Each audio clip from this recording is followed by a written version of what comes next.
पर है अगले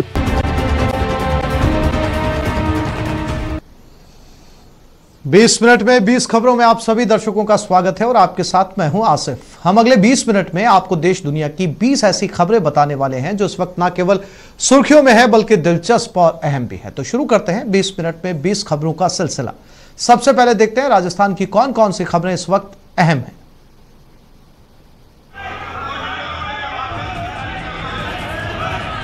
ये हंगामा हैरान करने वाला है, ये हंगामा परेशान करने वाला है, ये हंगामा रहबरों को कटघरे में खड़ा करने वाला है, ये हंगामा समाज को सोचने पर मजबूर करने वाला है।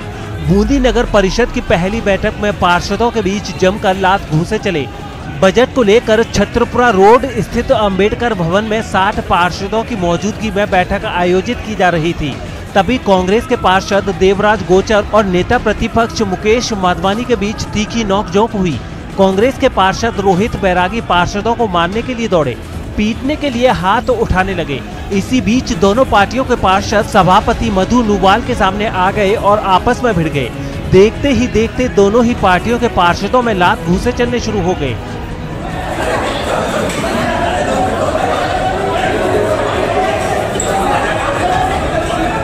पार्षदों ने एक दूसरे पर हाथ उठाना, गिरेबान तक पकड़ना शुरू कर दिया।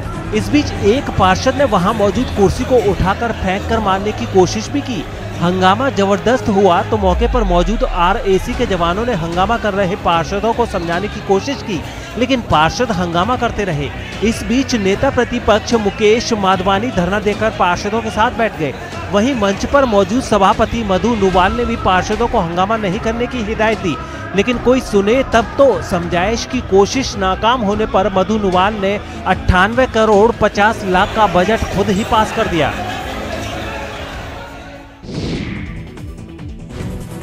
पुलिस गिरफ्त में आई ये वो महिला है जिस पर अपने प्रेमी के साथ मिलकर अपने ही पति की हत्या का संगीन आरोप है। रिश्ते को शर्मसार करती ये खबर बारां से आई है। मिली जानकारी के मुताबिक बारां जिले के छीपा बड़ौद तहसील के आकाखेड़ी गांव निवासी 46 वर्षीय अध्यापक प्रेम नारायण मीणा के घर के भीतर ही धारदार हथियारों से हत्या कर दी गई थी। पुलिस जांच में सामने आया कि मृतक प्रेम नारायण के अपनी पत्नी से संबंध अच्छे नहीं थे। मृतक प्रेम नारायण ने घरेलू काम के लिए परौलिया के एक शख्स जितेंद्र बैरवा को 65,000 रुपए सालाना पर लगा रखा था, जो पिछले 2 साल से उसके घर पर काम कर रहा था। प्रेम नारायण की अनुपस्थिति में जितेंद्र बैरवा के मृतक की पत्नी से अवैध संबंध बन गए, लेकिन अवैध संबंधों के बीच प्रेम नारायण रोड़ा बन रहा था। इसीलिए दोनों ने प्रेम नारायण को रास्ते से हटाने की साजिश रची। इस साजिश में उन्होंने रतनपुर निवासी हंसराज भील को हत्या में सहयोग के लिए 20,000 रुपए में राजी कर लिया। इसके बाद हत्यारों ने मौका देखकर वारदात को अंजाम दे दिया। मामले में परिजनों के अंदेशे और शक के आधार पर पुलिस ने तीनों आरोपियों को गिरफ्तार कर लिया है। जोधपुर ग्रामीण में एक बिन माँ बाप की नाबालिग बच्ची के साथ गैंगरेप की घटना सामने आई है। मिली जानकारी के मुताबिक बालेसर थाना क्षेत्र में 14 साल की एक बच्ची के साथ 2 युवकों ने गैंगरेप की घटना को अंजाम दिया। गैंगरेप के बाद बच्ची की तबीयत बिगड़ गई, जिसके बाद उसे शहर के उम्मेद अस्पताल में भर्ती कराया गया। अतिरिक्त पुलिस अधिकारी सुनील कुमार के मुताबिक 2 युवकों ने बच्ची को अगवा कर एक दुकान में उसे शराब पिलाकर गैंगरेप की घटना को अंजाम दिया है। उम्र में एक ज्वेलर्स की दुकान में बताया जा रहा है लड़की है 3 ईयर्स ओल्ड, उसको शराब पिलाया गया और 2 बंदे थे, जिसमें से एक को डिस्चार्ज किया। इस बीच बाल संरक्षण आयोग अध्यक्ष ने गैंगरेप मामले पर संज्ञान लेकर पुलिस से जवाब तलब किया है। पुलिस मामले में जांच कर रही है। बिल्कुल मैंने डॉक्टर्स की पूरी टीम को कह दिया है कि बच्ची का पूरी ढंग से इलाज किया जाए, किसी तरह की कोताही बर्दाश्त नहीं होगी। साथ ही साथ कलेक्टर और पुलिस प्रशासन को भी स्पष्ट तरह से कह दिया गया है कि किसी तरह की कोताही ना हो।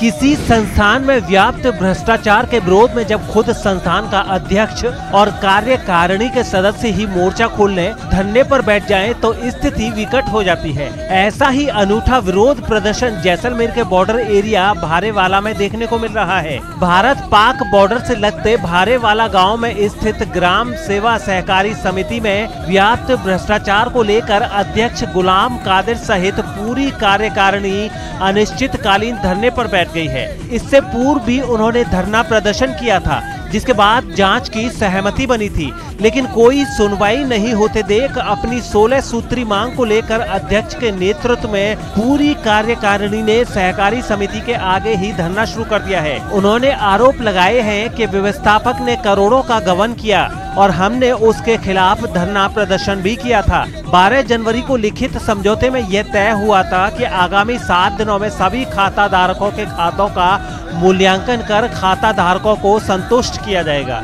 लेकिन उस पर कोई ध्यान नहीं दिया गया। अध्यक्ष गुलाम कादिर ने कहा कि अगर कार्रवाई नहीं की गई तो हम क्रमिक भूख हड़ताल शुरू करेंगे। भारेवाला अध्यक्ष सोसाइटी रो गुलाम कादिर नाम से हमारी सोसाइटी में व्यवस्थापक बहुत घोटालों कर लियो। हमारी पब्लिक ने संतोष करी 2012 में मीटिंग लियो और धरनो नाचने में हुए में माने जिका पब्लिक रा जिका मतलब एक मैनेजर और सुपरवाइजर वहाँ क्यों के थारो संतोष करता थारी पब्लिक ने सोसाइटी की नाचने में मां धरनो दिनो और 12 जनवरी रो और उर में माने धरने में अधिकारियों ने ये समझाया क्योंकि भाई थे मैं आसूँ आज की एक संतोष कर सा एक किसान ने और आज तक संतोष नहीं किया। हम मजबूरन थी और ये कदम भरे हुए धरना स्थल पर बैठ के अब समझौता हो से तो ही धरनो तोड़ सा, नहीं तो धरनो नहीं तोड़े। पोखरण में स्थित राजस्थान पर्यटन विकास के गोडावन मिडवे के दिन फिरने वाले हैं। गहलोत सरकार 10 करोड़ की लागत से इसका जीर्णोद्धार कराने जा रही है। इसे लेकर पोखरण में रहने वाले मुख्यमंत्री अशोक गहलोत को धन्यवाद देते नहीं थक रहे। पिछली सरकार बंद हो गया, ये तो ठेकेदारों के हथे चढ़ना था। सही टाइम पे हमने इसको बचा दिया, सरकार से पैसे भी मंजूर हो चुके हैं। अब इसका जल्दी से हम जो संबंधित विभाग है पर्यटन विभाग जो संबंधित इसके देखेगा कि इसमें हम क्या अच्छा न्यूनीकरण करना है। राजस्थान सरकार के द्वारा मिडवे को लेकर जो राशि सैंक्शन की गई है वो बहुत ही सराहनीय कदम है। उसको लेकर पोखरण के अंदर मिडवे जो चालू होगा उसके लेकर आने वाले सैलानियों और पोखरण की जनता को लाभ होगा। यह मिडवे 1983 के बाद निरंतर चल रहा था। यहाँ आने वाले देशी विदेशी पर्यटकों, केंद्र व राज्य सरकार के मंत्रियों, सरकारी अधिकारियों को अच्छी सेवाएं दे रहा था। कस्बे में यह एक कलात्मक सुंदर इमारत है जिसे देखकर आज भी देशी विदेशी पर्यटक आकर्षित होते हैं। पिछली बीजेपी सरकार की ओर से पर्यटन निगम की कई होटलों और मिडवे को बंद करने, उनकी नीलामी करने या उन्हें निजी हाथों में लीज पर देने का निर्णय लिया गया था, जिसके तहत पोखरण के आरटीडीसी गोडावण मिडवे को भी सम्मिलित कर दिया गया और 10 दिसंबर 2017 को यहां ताले लगा दिए गए। पाली जिले के पैरवा गांव के डाकघर में जमाकर्ताओं के खातों में लाखों का घपला करने वाले को पुलिस ने गिरफ्तार कर लिया है।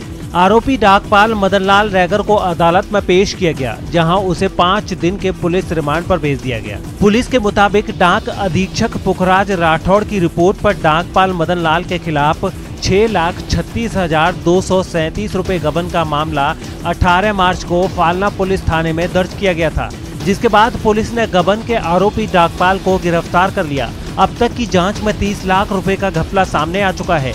अब तक कई खातों का सत्यापन किया जाना बाकी है। ऐसे में यह राशि बढ़ सकती है। सीओ बाली हिमांशु जांगीर के मुताबिक डाकघर में गबन के मामले में आरोपी की संपत्ति की पड़ताल की जा रही है। इसके अलावा कई दूसरे डाक कर्मियों की भूमिका भी संदिग्ध बताई जा रही है। डाक विभाग की ऑडिट रिपोर्ट और ग्रामीणों की शिकायत के आधार पर संदिग्ध डाक कर्मियों की कुंडली भी खंगाली जाएगी। आरोपी के रिश्तेदारों की संपत्ति का भी पता लगाया जा रहा है।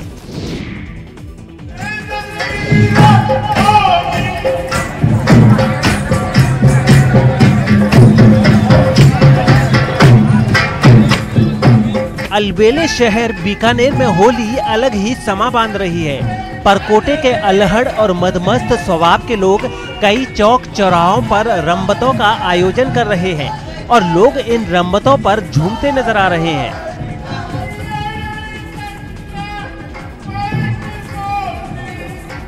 जब मनोरंजन के साधन कम थे तब होली पर ऐतिहासिक कथानकों पर आधारित रम्मतें मनोरंजन का जरिया होती थीं। इन्हीं रम्मतों के जरिए आम लोग उल्लास और कला की अभिव्यक्ति करते थे। ये परंपरा आज भी बीकानेर के जनजीवन में उल्लास भरती है। 20 मिनट 20 खबरों में अब देख लेते हैं कुछ दूसरे राज्यों की खबरें। लैपटॉप की विनाश लीला की ये तस्वीरें महाराष्ट्र के पुणे से आई हैं। शुक्रवार देर रात एक कैंटोनमेंट एरिया में फेमस फैशन स्ट्रीट मार्केट में भीषण आग लग गई, जिसमें कई दुकानें जलकर खाक हो गई। अधिकारियों की माने तो रात करीब 11 बजे फैशन स्ट्रीट मार्केट में आग लगने की घटना को लेकर फोन आया। इसके बाद तुरंत फायर ब्रिगेड की गाड़ियां मौके पर पहुंची और आग पर काबू पाने में जुट गई। आग की लपटें इतनी अधिक थीं कि देखते ही देखते काफी दुकानें जलकर खाक हो गई। फायर ब्रिगेड ने आग पर काबू पा लिया, लेकिन हॉकर्स और दुकान मालिकों को भी भारी नुकसान हुआ। गौरतलब है कि फैशन स्ट्रीट में लगी आग बेहद भीषण थी। लपटें इतनी तेज उठ रही थी कि शहर के किसी भी कोने से इसे देखा जा सकता था। अधिकारियों के मुताबिक रात करीब 1:15 बजे आग पर काबू पा लिया गया, लेकिन मार्केट में मौजूद सामान पूरी तरह से जलकर खाक हो गया। होली से पहले बाजार में नए माल की बिक्री के लिए बाजार तैयार था, लेकिन आग लगने से सब नष्ट हो गया। ऐसे में स्थानीय दुकानदारों को राज्य सरकार से मदद की उम्मीद है।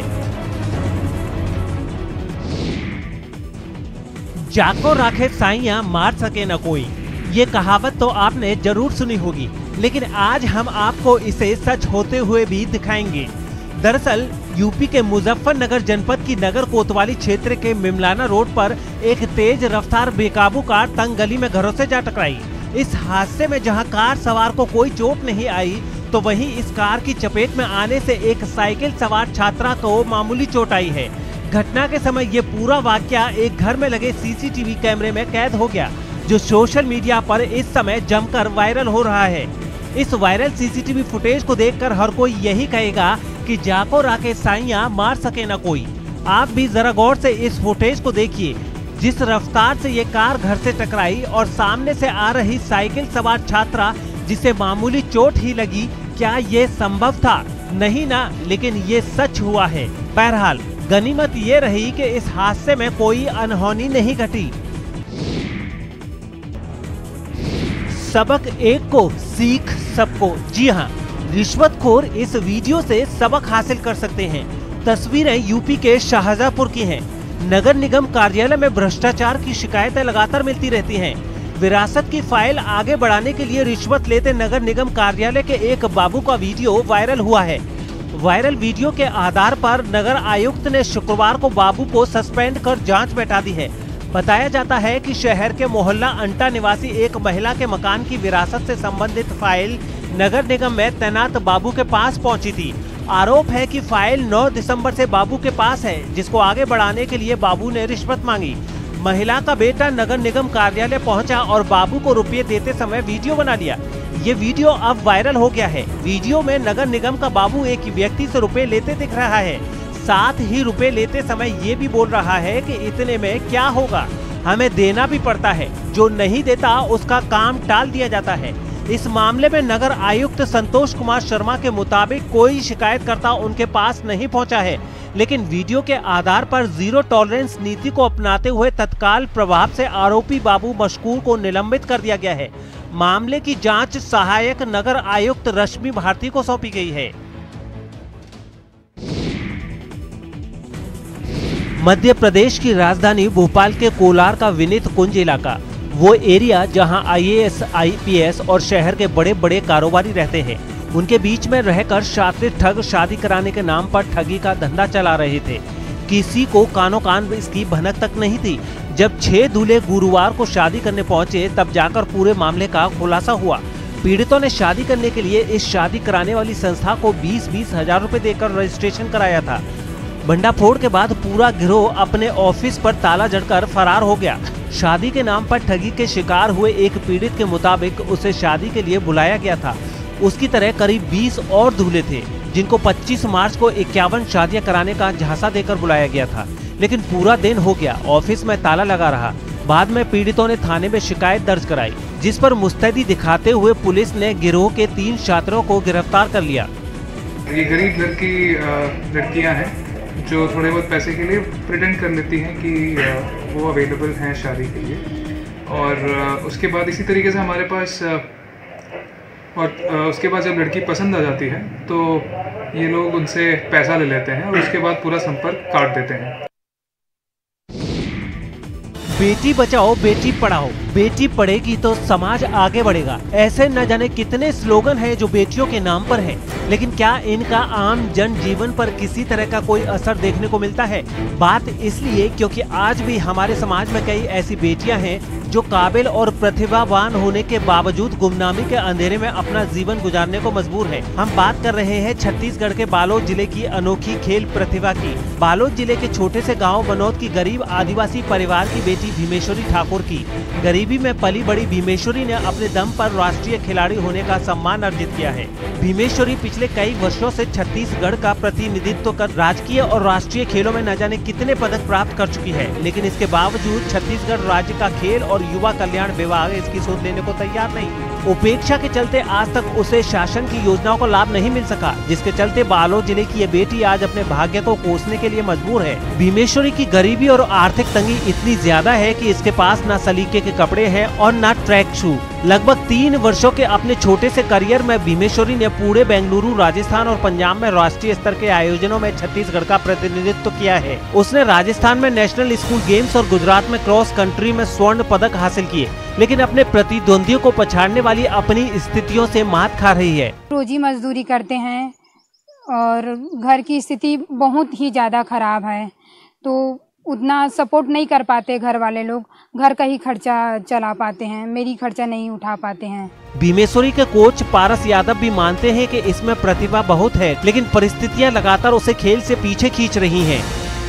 या उनका शू जो है पूरा मतलब फटा है, जो तो दौड़ने के लिए वो कंफर्टेबल नहीं है, तो उनके एक ऐसा एथलीट को एक ऐसा शू की ज़रूरत होती है जो लाइट वेट हो और उनको कंफर्टेबल फील हो दौड़ने के लिए, तो उनके पास अभी अवेलेबल नहीं है, क्योंकि जो भी वो पैसे जीतते हैं वो बाहर खेलने के लिए उपयोग कर देते हैं और घर का भी सपोर्ट करते हैं, तो उतना भी सुविधा है नहीं कि उनका आर्थिक स्थिति इतना अच्छा है नहीं कि वो अपना जूता अच्छा से ले सके महंगा।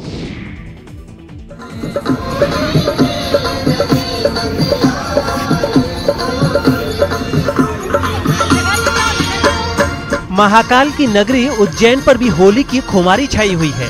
होली के पहले उज्जैन शहर में गुलाल उड़ने लगा है। फाग उत्सव के दौरान राधा कृष्ण और गोपियों के वेश में बच्चे बच्चियां शिप्रा नदी के किनारे मधुर संगीत के बीच मास्क लगाकर एक दूसरे को गुलाल लगाते हुए दिखाई दिए। होली के रंग से सराबोर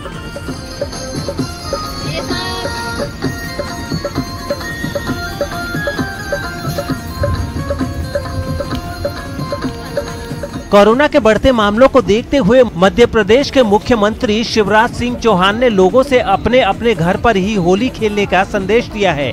उसी अपील पर अमल करते हुए राधा कृष्ण और गोपियां बने बच्चे बच्चियों ने हर्बल गुलाल से सूखी होली खेलकर शिप्रा के तट को रंगीन कर दिया। देख सकते हैं कि किस तरह से रंगीन नजारा दिखाई दे रहा है होली के फाग उत्सव के दौरान। ये छोटे छोटे बच्चे यहाँ पर इस समय शिप्रा नदी के घाट पर आए हुए हैं और यहाँ पर फाग उत्सव का एक उत्साह अलग ही देखने को मिल रहा है। मुख्यमंत्री शिवराज सिंह चौहान की मंशा अनुसार अपनी होली अपने घर पर खेलने के लिए सुरक्षित होली घर पे खेलें, मुंह पे मास्क जरूर लगाएं, ऐसी होली को लेकर यहाँ पर संदेश दिया जा रहा है। और कृष्ण जो राधा हैं ये दोनों भी यहाँ पर संदेश देते हुए नजर आ रहे हैं। आनंद निगम, न्यूज 18 उज्जैन।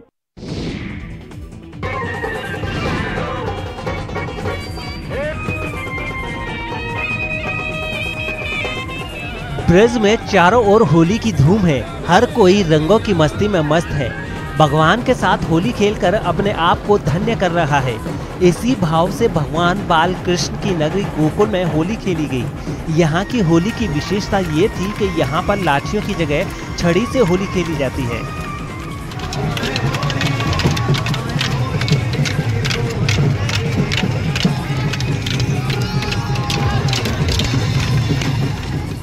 भगवान श्री कृष्ण का जन्म मथुरा में हुआ, लेकिन उनका बचपन गोकुल में गुजरा। यही भाव आज तक गोकुल वासियों में है। यही कारण है कि यहाँ की होली आज भी पूरे ब्रज से अलग है। भक्ति भाव से भक्त सबसे पहले बाल गोपाल को फूलों से सजी पालकी में बैठाकर नंद भवन से मुरलीधर घाट ले जाते हैं, जहां भगवान बगीचे में बैठकर भक्तों के साथ होली खेलते हैं। जब बाल गोपाल का डोला नंद भवन से निकलकर मुरलीधर घाट तक पहुंचता है, उस दौरान डोले के साथ चल रहे भक्त होली के गीतों पर नाचते हैं, गाते हैं और भगवान के डोले पर पुष्प वर्षा करते हैं।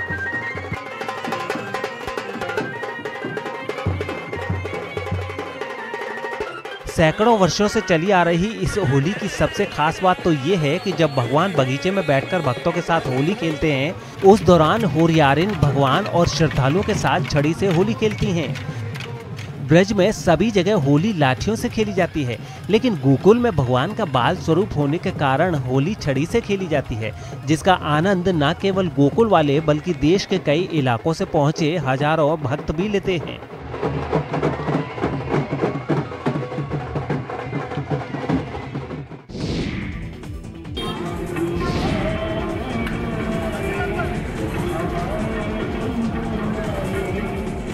बिहार में कटिहार के श्याम दरबार की होली सबसे निराली होती है। इस होली में श्री श्याम भगवान की निशान शोभा यात्रा निकाली जाती है, जहां भक्त नाच गाकर श्याम प्रभु के रंग में सराबोर होकर होली मनाते हैं।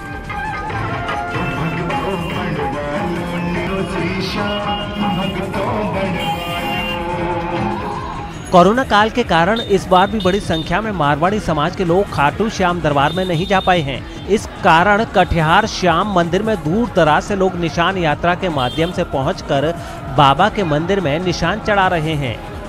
वैसे तो भारत में होली के कई अपने रंग हैं, लेकिन ये कटिहार का ये रंग बहुत खास है। आप देख सकते हैं श्याम जी का शोभा यात्रा निकाला गया और इस शोभा यात्रा से ही कटिहार में अब होली का आगाज हो गया। ये बेहद खास रंग है और इस रंग के साथ ही कटिहार में अब होली का आगाज हो चुका है और निश्चित तौर पर पूरे देश दुनिया के लिए अब एक उत्साह का माहौल होगा। कटिहार से इसका आगाज हो चुका है। सुब्रत, न्यूज़ 18 कटिहार। और अब देख लेते हैं अंतर्राष्ट्रीय जगत की कुछ अहम खबरें। यूरोप के देश फिनलैंड में फ्रांस के गोताखोर ने एक जमी हुई झील के नीचे सबसे लंबी दूरी तक स्विमिंग करके वर्ल्ड रिकॉर्ड अपने नाम कर लिया। हैरानी की बात यह रही कि गोताखोर ने यह कारनामा बिना किसी ऑक्सीजन उपकरण की मदद के किया और महज एक सांस में बर्फ बनी झील के अंदर 120 मीटर का फासला तय करके इतिहास रच दिया। आर्थर गेहा बोयरी नाम के इस गोताखोर के रिकॉर्ड पर नजर रखने के लिए एक शख्स लगातार पानी में उसके साथ रहा। वहीं बाकी लोगों की टीम झील के ऊपर 1-1 मीटर का हिसाब रखती नजर आई। खून जमा देने वाले बर्फीले पानी में भी गोताखोर आराम से आगे बढ़ता रहा और जब मिशन पूरा करके वो पानी से बाहर निकला तो उसकी खुशी का कोई ठिकाना नहीं रहा। हालांकि ये कीर्तिमान अपने नाम करने से पहले गोताखोर थोड़ा बेचैन नजर आया। एक सांस में तैराकी करने के लिए वो खुद को तैयार करता दिखा और जब पानी में उतरा तो कमाल ही कर दिया। तो इस बुलेटिन में फिलहाल इतना ही। नमस्कार।